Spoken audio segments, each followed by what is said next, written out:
Welcome to focus. Army terrorism అతనికి రెండు కళ్ళు, నిలువెళ్ళ మత ఛాందసపు కుళ్ళు, కల్లోలిత కాశ్మీరమే lifetime duty, world worst ఫెలోగా రికార్డులే రికార్డులు. ఇన్ని పొగడ్తలకు ప్రపంచంలోనే ఏకైక అర్హుడు Pakistan army chief general Asim Munir. అతనికి మరో నామధేయం కూడా ఉంది, జిహాదీ జనరల్. టెర్రరిస్టుల జిహాదీ ట్యాగ్ లైన్ ఒక ఆర్మీ చీఫ్కు ఎందుకు తగిలించారు? పహల్గాం దొంగ దెబ్బకు భారత్ ఇచ్చిన రియాక్షన్కు కుమిలిపోతున్న జిహాదీ జనరల్ ఉంటాడా, ఓడతాడా? ఆర్మీ చెయ్యెత్తి సెల్యూట్ కొట్టాల్సిన సైనిక దళం, శత్రుదేశం దండెత్తితే సరిహద్దుల్లో ప్రాణాలను అడ్డుగా నిలిపే బలగం. కానీ పాకిస్తాన్ ఆర్మీ రూటే సెపరేటు.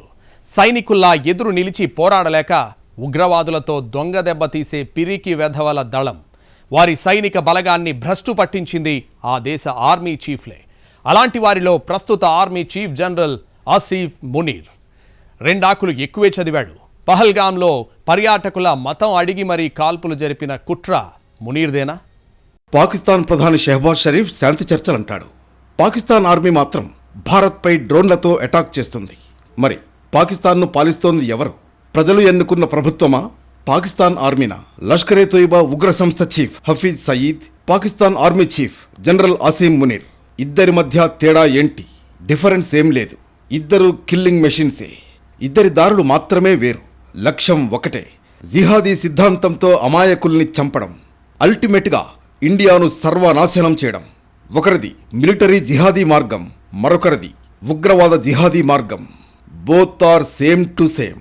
భారత్ పోరాడుతోంది కేవలం కాశ్మీర్ను కల్లోలం చేసే కుట్రదారులతో మాత్రమే కాదు, మతమౌఢ్యంతో ఖలీఫా రాజ్యాన్ని స్థాపించాలనుకుంటున్న శక్తులతో. మసూద్ అజహర్, హఫీజ్ సయీద్లు ఉగ్రవాద ముసుగు వేసుకుంటే జనరల్ మునీర్ ఆర్మీ యూనిఫామ్ ధరించాడు. అంతే. ఒక పాకిస్తాన్ సైనికాధిపతి ఇంత నిర్లజ్జగా, నిస్సిగ్గుగా ఉగ్రవాదులతో జట్టు కట్టడం బహుశా భూగోళం మీద ఏ దేశంలోనూ ఉండదు. పాకిస్తాన్ స్పెషాలిటీ అదే. ఆ దేశాన్ని నిత్యం వినాశనం వైపు నడిపించేది అదే. Pakistan army chief general Asim Munir భారత ఉపఖండంలో యుద్ధ ఉపద్రవాన్ని రాజేయడమే కాదు, తనలో తానే ఉపద్రవంతో అల్లకల్లోలమైపోతున్నాడు. భారత్ అంతమే పంతంగా పనిచేసే పాకిస్తాన్ ఐఎస్ఐకి మునీర్ అధినేతగా ఉన్నప్పుడే, అంటే 2019 ఫిబ్రవరిలో పుల్వామా ఉగ్రదాడి జరగడం, 40 మంది భారత జవానులు చనిపోవడం అనుకోకుండా జరిగిన దాడి కాదు. ఇది జరిగిన 6 ఏళ్లకు, అంటే పాకిస్తాన్ ఆర్మీకి మునీర్ చీఫ్గా ఉన్నప్పుడే పహల్గాం దాడి జరగడం కూడా కాకతాళీయం కానే కాదు. 2 దాడులకు కర్త కర్మ క్రియ అసీం మునీరే. పాత్రధారులు ఉగ్రవాదులైన సూత్రధారి మాత్రం ఈ జిహాదీ జనరలే. పెహల్గాం యాత్రికులపై దాడికి ముందు అతడు వల్లెవేసిన మాటలే అందుకు నిదర్శనం. పెహల్గాంకు కొన్ని రోజుల ముందు మత సంబంధమైన విషయాల్లో చాలా ఓపెన్గా మాట్లాడాడు మునీర్. ముస్లిం, హిందూ మతాలపై నోటికొచ్చిన కూతలు కూశాడు. కాశ్మీర్పై భావోద్వేగ వ్యాఖ్యలతో రెచ్చగొట్టే రీతిలో ప్రసంగం చేశాడు. తాను ఒక దేశ ఆర్మీలో బాధ్యతాయుతమైన పదవిలో ఉన్నానన్న సంగతినే మరిచిన ఈ జిహాదీ జనరల్ కాశ్మీర్పై ఎమోషనల్ డైలాగులతో ఎగదోసే ప్రయత్నం చేశాడు. అసీం మునీర్ వ్యాఖ్యలు చేసిన తర్వాతే పెహల్గాంలో ఉగ్రవాదులు దాడికి తెగబడి టూరిస్టులను చంపారు. మతమేంటని అడిగి మరీ పురుషులను హత్య చేశారు. దాడికి ముందు అసీం మునీర్ చేసిన వ్యాఖ్యలకు దాడికి పక్కా లింక్ ఉందని నిపుణులు విశ్లేషిస్తున్నారు.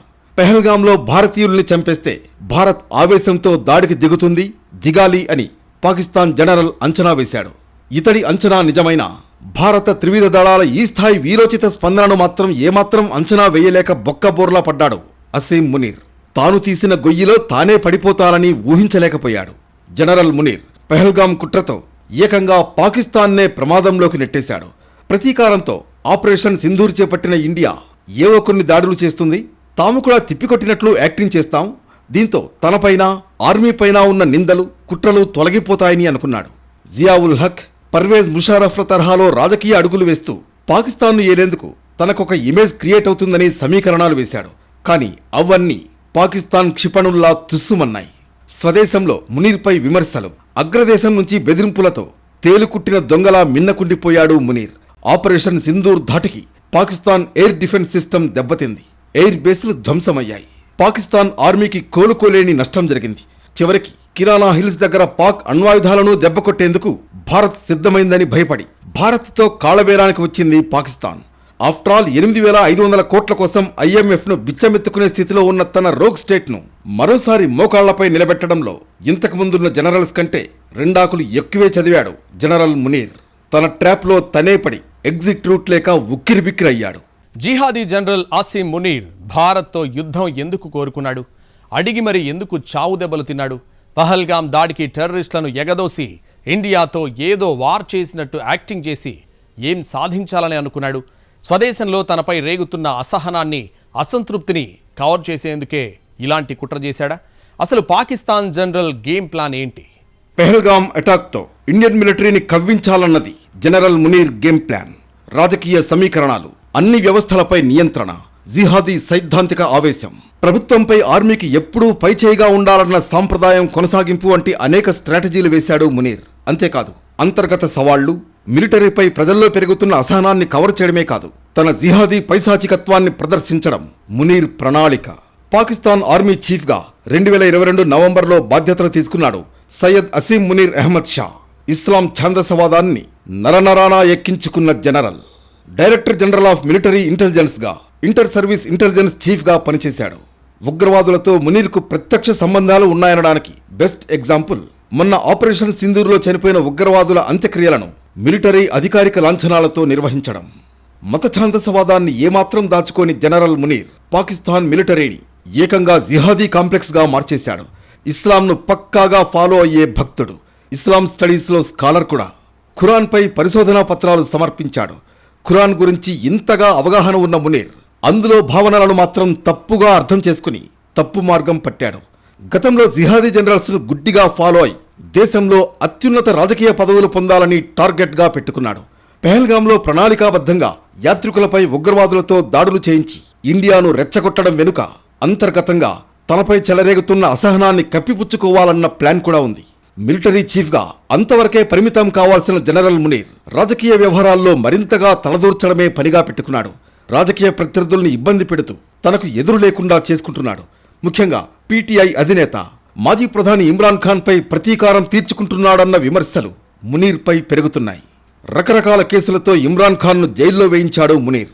మిలిటరీని బూచిగా చూపి న్యాయ, ఎన్నికల వ్యవస్థలను తనకు అనుకూలంగా మలుచుకుని ఇమ్రాన్ ఖాన్ను ముప్పు తిప్పలు పెట్టాడు. అక్కడితో ఆగకుండా ఇమ్రాన్ పార్టీలో సంక్షోభం రాజేసి పార్టీని ముక్కలు చేశాడని జనరల్ మునీర్పై పాకిస్తాన్ జనం రగిలిపోతున్నారు. పాకిస్తాన్లో జరిగిన ఓ హింసలో చాలామంది సామాన్య పౌరులపై కేసులు పెట్టించాడు. అంతేకాదు, విచిత్రంగా మిలిటరీ కోర్టులో వారిని విచారించేలా ఆదేశించాడు. ఆర్మీ చీఫ్గా అధికారాలను దుర్వినియోగం చేశాడు మునీర్. పాక్ ఆర్మీ చీఫ్పై ఇమ్రాన్ ఖాన్ బహిరంగ విమర్శలు చేశాడు. రాజకీయ నాయకత్వానికి, మిలిటరీకి మధ్య ఉన్న సరిహద్దులను చెరిపేసి రాజకీయ ప్రతీకార చర్యలకు దిగుతున్నాడని ఆరోపించాడు. తనపై ఏకంగా హత్యాయత్నం చేయించాడని మునీర్పై తీవ్ర ఆరోపణలు చేశాడు ఇమ్రాన్ ఖాన్. ఆర్మీలోనూ తన విచక్షణాధికారాలను దుర్వినియోగం చేస్తున్నాడు జనరల్ మునీర్. ఫ్యూచర్లో తనకు ఎవరైనా పోటీకి దిగుతారనుకున్న సీనియర్ ఆర్మీ అధికారులతో బలవంతంగా రిటైర్మెంట్స్ ఇప్పిస్తున్నాడు. China Pakistan economic corridor CPEC మరింత ఆలస్యం కావడంపై విమర్శలు ఎదుర్కొంటున్నాడు. పాకిస్తాన్లో మానవ హక్కుల కార్యకర్తలను బలవంతంగా అరెస్టు చేస్తున్నాడన్న విమర్శలు మునీర్పై ఉన్నాయి. పాకిస్తాన్ ఆర్మీ చీఫ్గా మునీర్ మరింత కాలం కొనసాగితే ప్రజాస్వామ్య వ్యవస్థలన్నీ కుప్పకూలిపోవడం ఖాయమన్న ఆందోళనలను అంతర్జాతీయ విశ్లేషకులు సైతం చెబుతున్నారు. ఉగ్రవాదులతో మరీ ఇంత అంటకాగే పాకిస్తాన్ ఆర్మీ చీఫ్ను చూడలేదంటున్నారు. బలూచిస్తాన్ రూపంలో అతిపెద్ద అంతర్యుద్ధం ఎదుర్కోలేక చేతులెత్తేశాడు Pakistan army chief. Balochistan liberation army ఫైటర్ల చేతుల్లో పాకిస్తాన్ సైనికులు పిట్టల్లా రాలిపోతున్నారు. ఆర్మీ వాహనాలను బాంబులు పెట్టి పేల్చేస్తున్నారు బలోచ్ ఫైటర్లు. BLA ధాటికి సైనికులు పారిపోతున్నారంటే బలోచిస్తాన్లో ఎలాంటి పరిస్థితులున్నాయో అర్థం చేసుకోవచ్చు. ఆర్మీ అసమర్థత కారణంగా బలోచ్పై పూర్తిగా పట్టుకోల్పోయింది పాకిస్తాన్. భారత్తో ఎలాగూ వార్ చేసే సత్తా లేదు. కనీసం బలూచిస్తాన్ ఇంటర్నల్ వార్ను అణచలేక సొంతగడ్డపై కల్లోలం రేపుతున్నాడని మునీర్పై అన్ని వర్గాల నుంచి ఆగ్రహం వ్యక్తమవుతోంది. ఇలా అన్ని వైపుల నుంచి చేతకాని పాకిస్తాన్ సైనికాధిపతిగా చెడ్డ పేరు మోస్తున్న జనరల్ మునీర్ వీటన్నింటినీ చెరిపేయాలంటే భారత్తో కయ్యానికి కాలుదువ్వడమే మార్గమని లెక్కలేశాడు. పాకిస్తాన్ ఆర్మీ వైపు అందరూ చూపు తిప్పుకునేలా చేసుకోవాలని వ్యూహం వేశాడు. అంతేకాదు, భారత్తో యుద్ధమే జరిగితే మిలిటరీ అత్యవసర విచక్షణాధికారాలను ఉపయోగించుకుని ఏకఛత్రాధిపత్యం చెలాయించొచ్చని అనుకున్నాడు. మీడియా సెన్సార్షిప్, జాతీయ భద్రత కోణంలో అసమ్మతి నాయకుల నోళ్లు మూయించడం వంటి కుట్రపూరిత పథకాలు వేశాడు. ఒక్కసారిగా సైనికుల త్యాగాలపై చర్చను రేకెత్తించి తన ఫెయిల్యూర్స్ను మరిచేలా చేసుకోవాలని అనుకున్నాడు.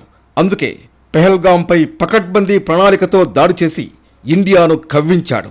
గత ఆర్మీ జనరల్స్ ఉపయోగించిన తిరుగులేని ఫార్ములా విదేశీ ముప్పు స్వదేశీ ఐక్యత నినాదాన్ని ఉపయోగించి దేశాన్ని ఏలాలని డేంజరస్ గేమ్ ప్లాన్ అల్లాడు. పాకిస్తాన్ ఆర్మీని కుక్కలు చింపిన విస్తరణి చేశాడు. అంతేకాదు, జనరల్ మునీర్ ఏ క్షణమైనా పదవీచ్యుతుడు అవుతాడని, అరెస్ట్ అవుతాడన్న వార్తలు కూడా చక్కర్లు కొట్టాయి. దీంతో ఇప్పటికిప్పుడు ఏదో ఒకటి చేసి వీటన్నింటి నుంచి ప్రజల దృష్టిని మళ్లించేందుకు పెహల్గాం అటాక్కు ఉగ్రవాదులతో కలిసి కుట్ర చేశాడని జనరల్ మునీర్పై ఆరోపణలు వెల్లువెత్తాయి. కానీ మునీర్ ప్లాన్ మొత్తం రివర్స్ అయింది. భారత్ రియాక్షన్ దెబ్బకు మునీర్కు దిమ్మ తిరిగిపోయింది. ఏదో అనుకుంటే ఇంకేదో జరిగిందని పాకిస్తాన్ ఆర్మీ చీఫ్ తలపట్టుకుంటున్నాడు. యుద్ధం మరిన్ని రోజులు కొనసాగాలని భావించాడు. శాంతి చర్చలు మునీర్కు అస్సలిష్టం లేదు. అమెరికా మధ్యవర్తిత్వంలో కాల్పుల విరమణ అవగాహన పట్టాలెక్కిన తర్వాత కూడా పాకిస్తాన్ ఆర్మీ డ్రోన్లతో భారత్ను కవ్వించడమే అందుకు నిదర్శనం. పాకిస్తాన్ ఆర్మీ చీఫ్గా ఎవరున్నా అంతే. ఆర్మీ ఉగ్రవాదమనే రెండు పడవలపై ప్రయాణమే. జనరల్ జియావుల్ హక్ నుంచి మొదలైన ఈ జుగల్బందీ ముషారఫ్ హయాంలో మరింతగా పెనవేసుకుంది. ప్రస్తుత army chief general Munir Zia ముషారఫ్ల అవలక్షణాలను పుణికి పుచ్చుకుని కొత్త నియంతగా అవతరించాలని కలలు కంటున్నాడు. జనరల్ జియావుల్ హక్ పాకిస్తాన్ ఆర్మీని ఉగ్రవాదాన్ని ఏకం చేసిన నాటి పాకిస్తాన్ ఆర్మీ చీఫ్. మిలిటరీ పవర్స్తో ప్రజాస్వామ్య ప్రభుత్వాలను కూలదోసి ఏకంగా నియంతగా ప్రభుత్వాన్ని పాలించాడు. మత విశ్వాసంతో టెర్రరిజాన్ని పెంచి పోషించాలన్న సూత్రానికి ఆద్యుడు ఇతనే. ఇస్లాం ఒక్కటే దేశానికి పట్టిన రుగ్మతలన్నింటినీ తొలగిస్తుందన్న ఛాందసవాదాన్ని నమ్మాడు. అంతేకాదు, దేశాన్ని ఏకం చేసేది మతమేనన్న మూఢత్వాన్ని జీర్ణించుకున్నాడు. దేశమంటే అభివృద్ధి, ప్రజల జీవన ప్రమాణాల పెరుగుదలేనన్న ప్రపంచ సార్వజనీన సూత్రాన్ని పక్కనబెట్టి మతాన్ని, అందులో ఉన్నతమైన భావనలకు వక్రభాష్యాలు అద్ది ఉగ్రవాదాన్ని పెంచి పోషించాడు. లెక్కలేనన్ని టెర్రరిస్ట్ ఆర్గనైజేషన్లు నెలకొల్పాడు. ఉగ్రవాద బోధకులతో ప్రత్యేకంగా సైనికులకు బోధనలు చెప్పించేవాడు.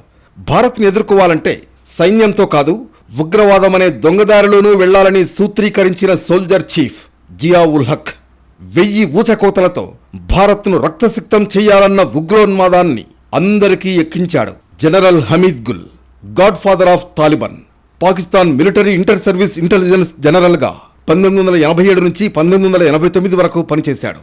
ఆఫ్ఘనిస్తాన్, జమ్మూ కాశ్మీర్లో జిహాదీ కార్యకలాపాలను బాహాటంగా ప్రోత్సహించిన జనరల్ ఇతను. పాకిస్తాన్ ప్రాంతీయ లక్ష్యాలను సాధించాలంటే జిహాద్కు మించిన మార్గం లేదని చెప్పడానికి ఏమాత్రం సిగ్గుపడలేదు జనరల్ హమీద్ గుల్. ముఖ్యంగా ఇండియాలో నిత్యం కల్లోలం రేగాలంటే ఉగ్రవాదానికి అండాదండా ఇవ్వాల్సిందేనన్న ఆవేశంతో ఊగిపోయాడు జనరల్ పర్వేజ్ ముషారఫ్. పరిచయం అక్కర్లేని పాకిస్తాన్ నియంత, ఆర్మీ చీఫ్గా దేశాధినేతగా ఏలాడు. భారత్పై టెర్రరిజాన్ని ఎగదొయ్యడమే ఒక పనిగా వ్యవహరించాడు. ఒకవైపు ఉగ్రవాదానికి వ్యతిరేకమంటూనే వాటికి ఆయుధాలను సమకూర్చేవాడు. భారత్తో ఎప్పుడూ కయ్యాలాడేవాడు. ఇలాగే కార్గిల్కు కాలుదువ్వి బోల్తా పడ్డాడు. లష్కరే తోయిబా చీఫ్ హఫీజ్ సయీద్ తనకెంతో ఇష్టమని ప్రకటించాడు. బతికినన్ని రోజులు భారత వ్యతిరేక కుట్రలతోనే కాలం వెళ్లదీశాడు. జనరల్ ఖయానీ సైతం ఆర్మీ అండ్ టెర్రరిజం అనే రెండు పాలసీల సూత్రాన్నే పాటించాడు. 2007 నుంచి 2013 వరకు పాక్ ఆర్మీ చీఫ్గా ఉన్నప్పుడు హక్కానీ నెట్వర్క్కు అన్ని విధాలా సహకరించాడు. దీంతో అమెరికా ఇతడిపై ఆగ్రహంతో రగిలిపోయేది. ఎందుకంటే ఆఫ్ఘనిస్తాన్లో అమెరికా, నాటో దళాలను తీవ్రంగా దెబ్బతీసింది హక్కానీ నెట్వర్కే. జనరల్ ఖమార్ జావేద్ బాజ్వా 2016 నుంచి 2022 వరకు పాకిస్తాన్ ఆర్మీ చీఫ్గా వ్యవహరించాడు. గత ఆర్మీ చీఫ్ల కంటే కొంత మేలైన వాడని అనిపించుకున్న ఛాందసవాద గ్రూపులకు పూర్తి స్వేచ్ఛనిచ్చాడు. అంతేకాదు, ఎన్నికల ప్రక్రియలను మ్యాన్యుపులేట్ చేశాడన్న ఆరోపణలు ఇతడిపై ఉన్నాయి. ఆర్మీ చీఫ్గా ఎవరున్నా అంతే. ప్రజలు ఎన్నుకున్న ప్రభుత్వాలను కుదురుగా ఉండనివ్వరు. ఎప్పుడెప్పుడు కూలదొద్దామా అని గుంటనక్కలా చూస్తారు. వ్యవస్థలన్నింటినీ శాసిస్తారు. ఒకవైపు ఆర్మీని, మరోవైపు ఉగ్రవాదులను జోడెద్దుల్లా నడిపిస్తూ ఉంటారు. కొందరు పాక్ పాలకులు సైతం వీరితో జోడీ కట్టారు. చివరికి వారి బలప్రయోగంతో పదవీచ్యుతులయ్యారు. పాక్ సైన్యాధిపతులు తమ దేశ భద్రత గురించి ఆలోచించరు. భారతదేశంలో అభద్రతను రాజేయడమెలాగో వ్యూహాలు వేస్తారు. ప్రభుత్వాలను స్థిరంగా ఉంచి ప్రజల జీవన ప్రమాణాలను మార్చాలన్న దేశభక్తి ఉండదు. మతఛాందసం, టెర్రరిజాన్ని రెండింటినీ ఎలా సమన్వయం చేయాలో ఆలోచిస్తారు. బహుశా ప్రపంచ మిలిటరీ వ్యవస్థల్లో చరిత్రహీనులుగా మిగిలే వారిలో పాకిస్తాన్ ఆర్మీ చీఫ్లే ఎక్కువ. ప్రస్తుత Pak army chief general Munir అందరినీ మించిపోయాడు. గత మిలిటరీ సారథుల్ని మించిపోయాడు. పాకిస్తాన్ మిలిటరీని షరియానైజేషన్ చెయ్యాలనుకున్నాడు. జిహాద్ను నమ్మాడు. ఆర్మీని మతాన్ని విడదీయలేనంతగా ముడివేసిన జనరల్ జియావుల్ హక్ తీరును, అలాగే యుద్ధాలతో మరింతగా రెచ్చిపోయిన జనరల్ ముషారఫ్ లక్షణాలను నరనరానా నింపుకున్నట్లుగా రెచ్చిపోయాడు. భారత్ దెబ్బను అంచనా వెయ్యలేక పాకిస్తాన్ ఆర్మీని చచ్చిపోయేలా చేశాడు. ఉగ్రవాద స్థావరాలపై భారత్ దాడికి తెగడాన్ని అంతర్జాతీయ సమాజం సమర్థిస్తుంటే అనవసరంగా యుద్ధానికి కాలుదువ్వాడని విమర్శలు ఎదుర్కొంటున్నాడు. భారత త్రివిధ దళాలకు, అస్త్రశస్త్రాలకు మోకరిల్లిపోయాడు. ఓటమిని ఒప్పుకోలేక, స్వదేశీ ప్రజలను నమ్మించలేక ఇంటా బయట ఉక్కిరిబిక్కిరవుతున్నాడు.